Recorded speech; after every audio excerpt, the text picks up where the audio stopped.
For the last 25 years, the Sacred Heart women's lacrosse team has been under head coach Laura Krutz. During her time, the teams have had their fair share of up and down seasons. In the spring of 2023, they experienced the exhilaration of being conference champions, only to feel the heartbreak of losing the championship on their home field 1 year later.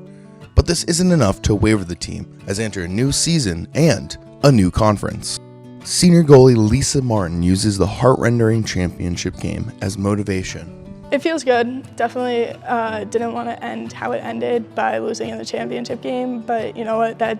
We take that as a lesson, and we can move forward and take that anger that we have from losing that game and use it into next season. Coming off of my sophomore season, when we won the championship and then ending where we lost in the championship, I think it kind of shows that nothing is given to us and we have to earn everything. We have to earn every day, and I think especially going into this season is we're stepping into a new conference and we have a chance to fight and put a name on for ourselves.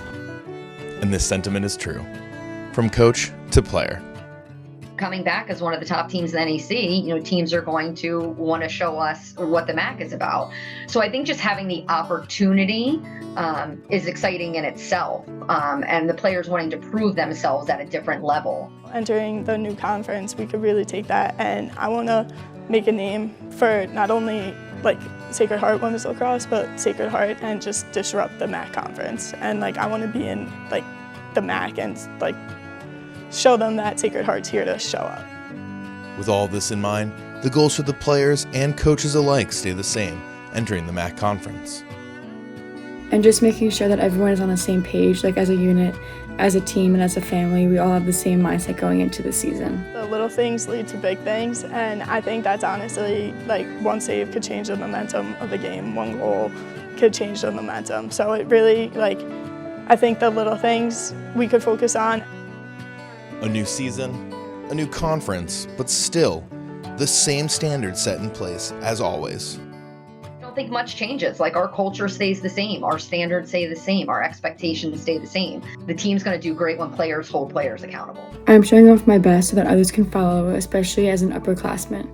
I know the younger classman is going to follow me what I do, so I'm just making sure that I'm putting my best foot forward. Just keep getting better. Every day I come in trying to learn something new. And if I could learn something new that pertains to my game, I'm not only making myself better, but I'm making my team better to get to that next step. And ultimately, the team is much closer than a team. I get to spend countless hours with my friends that turn into family. It feels like a family. I think that's what I take away is, that family feeling and just the legacy that we've been able to create here during my time. Culture, veteran leadership, and bonds as strong as a family should be the recipe that will lead to Sacred Heart's continued success in their new conference. For Sacred Heart Sports Media, I'm Sean Gannon, Fairfield, Connecticut.